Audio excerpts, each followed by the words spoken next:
चुमा में पखंड रहती हो,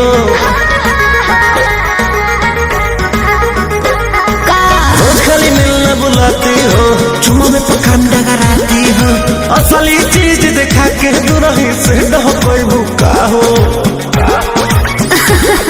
ना हो ना ये दादा ना हो,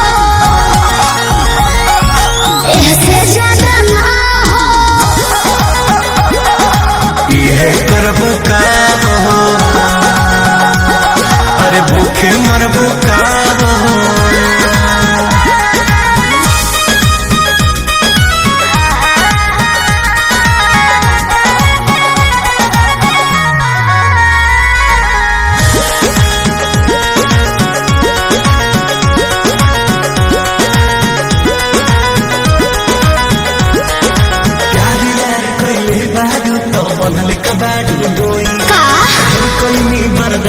गोरी अब बर्दाश्त न होई, तनी ढेर लेखा बोलत का हो, यार यार कइले बाऊ त बनले कबाड़ू डोई, ढेर कइनी बर्दाश्त गोरी अब बर्दाश्त न होई।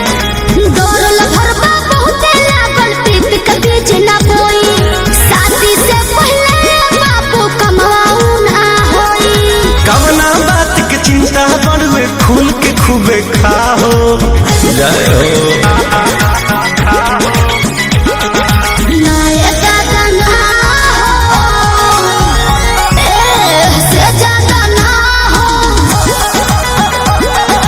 ये करबो का हो, अरे भूखे मरबो का हो। हेलो गाइस, मेरा वीडियो अच्छा लगा तो प्लीज़ चैनल को सब्सक्राइब करिए, वीडियो को लाइक करिए और कमेंट करिए। चलिए मिलते हैं नेक्स्ट वीडियो में, तब तक के लिए बाय। अरे भैया तू काहे बड़ी पूरा मुड़िया लटकीले रहा वीडियो यहाँ पर, कुछ का परेशानी तो बता दा हमके, तुम बताई था